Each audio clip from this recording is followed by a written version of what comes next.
Bed से नीचे आधी लटकी हुई अपनी फटी शर्ट उठाने के लिए रनम ने आगे हाथ बढ़ाया तो किशान ने फौरन करीब आकर रनम से उसकी शर्ट झपटी और टोर उछाल कर फेंकी। अभी मैंने इजाज़त दी है तुम्हें। वह अभी गुस्से में रनम का घूरता हुआ पूछ रहा था। शायद पानी भी उसके अंदर क्या को गुस्से को ठंडा नहीं कर पाया। एक बार दोबारा वो बेड पर रनम के करीब आया। उसके दोनों हाथ अपने हाथों में जकड़ कर दोबारा वो रनम पे झुका।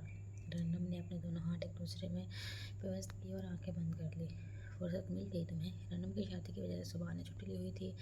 ड्यूटी ज्वाइन करने के बाद वो काफ़ी लेट घर आ रहा था। बहरोज भी इसकी ड्यूटी और टफ शेड्यूल को समझते हुए उससे खाने की जिद नहीं करता। युसरा के हाथ से खा लेता। रात को जब सुबह युसरा और बहरोज के पास आदत के मुताबिक बात करने के गर्ज से थोड़ी देर बैठा जैसे हमेशा बैठता आया है। बहरोज और युसरा दोनों ही उसे आराम करने का कहते हैं क्योंकि सारा दिन वो ड्यूटी के बाद घर लेट आता। आज 4 दिन बाद वह बहरोज और युसरा के सोने के बाद सीरत के पास आया तो सुबहान को देखकर सीरत ने तंजिया बोला,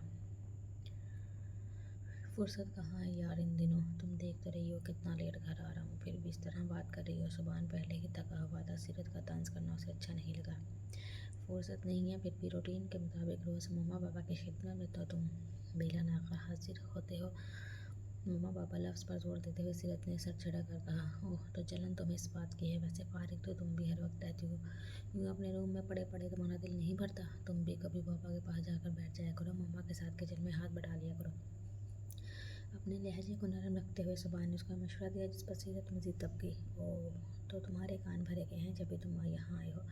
सीरत ने हंसते हुए कहा, शट अप सीरत। मामा पापा के लिए मैं तुम्हारे मुंह से कोई उल्टी सीधी बात नहीं सुनूंगा। इन दोनों को मेरे कान भरने की क्या ज़रूरत है। मेरे पास आंखें मौजूद नहीं है क्या। मुझे दिख नहीं रहा होता तुम्हारा बिहेवियर। अगर मैं कुछ बोलता नहीं हूँ जिसका मतलब ये हरगिज़ नहीं है कि मैं नोट नहीं करता। कुछ छुपा हुआ नहीं मेरी नज़र से। और मम्मा पापा तुम्हारे मतलब यानी अपनी बेटी के मतलब मेरे कान भरेंगे।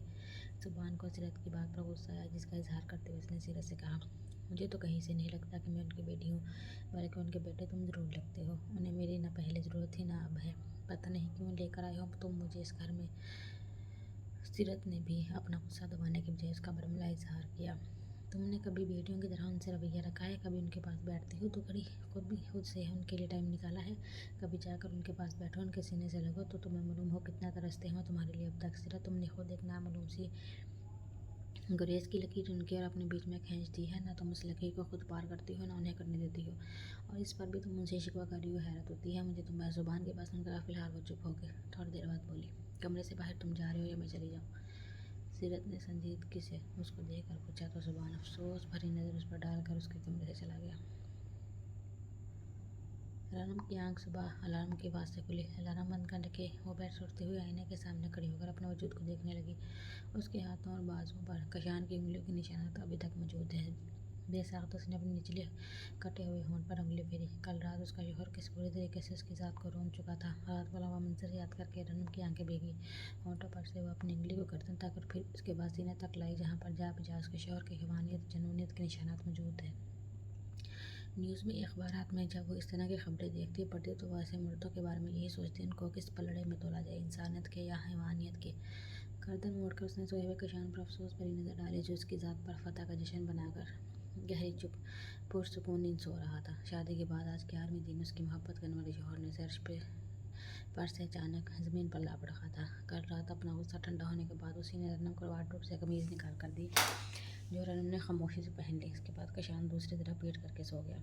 रनम दोबारा कल रात वाला मंजर सोचने के बाद गहरी सांस लेकर वॉशरूम गई। वापस आने के बाद उसने देखा कशान अभी तक सो रहा था। आज उसे अपनी ड्यूटी ज्वाइन करना थी, मगर रनम को इस वक्त कशान को उठाने या मुखातिब करने का दिल नहीं चाह रहा था। अलार्म सेट करके उसे सार टेबल पर रखकर वो किचन में नाश्ता बनाने के गर्ज से चली आई। नाश्ता ट्रे में सेट करके वह टेबल पर आई, तब तक कशान ड्रेसअप होकर टेबल पर आ चुका था। कशान ने फ्रेश मूड के साथ स्माइल देकर रनम को देखा, मगर रनम ने उसे देखे बिना कैटल से कप में चाय निकाल कर कशान के सामने रखी। कशान चेयर पर बैठा। रनम उसी के पास खड़ी ट्रे से बाकी चीज़ें निकाल रही थी। तुम नाश्ता नहीं करोगी? मेज़ पर सिर्फ अपना नाश्ता देगा। कशान ने रनम का हाथ थाम कर उसे मुखातिब किया। इस वक्त उसके लहजे में कल रात वाला गुस्सा कहीं मौजूद नहीं था। मूड नहीं हो रहा मेरा। वो ऑमलेट की प्लेट कशान के सामने रखते हुए कहने लगी। कशान ने उसका हाथ उड़ाते रनम ब्रेड पर बटर लगाने लगी। कशान ने दोबारा उसे देखा। वो अपने काम में मसरूफ नजर आई। कशान ने उसका हाथ पकड़कर उसे अपनी गोद में बिठा लिया। मूड ठीक करो यार अपना, अब जो हो गया सो हो गया। वो एक हाथ उसकी कमर में डाले दूसरे हाथ से चेहरा थामते हुए बोला, जो हो गया सो हो गया, मतलब कशान मैं आपकी बीवी हूँ। रनम को कशान के इस तरह बोलने पर और ज़्यादा दुख हुआ। मतलब ये उसकी नज़र में एक मामूली सी बात है। रनम ने कशान को एहसास दिलाते हुए अपना असली रिश्ता बताया। रनम, यही तो तुम बीवी हो मेरी। मैं उन मर्दों में से नहीं हूँ जो घर में बीवी के होते हुए अपना मुंह घर से बाहर इधर उधर मारूं। कशान उसको देखता हुआ संजीदगी से अपनी बात समझाने लगा। फिर भी आपको इस तरह नहीं करना चाहिए था। कल रात को आपने कितने बुरे तरीके से कशान का सीरियस मूड देखा हुआ, तो नहीं बोल पाई। बात मुकम्मल किए बगैर ही उसके होंठ लरसे।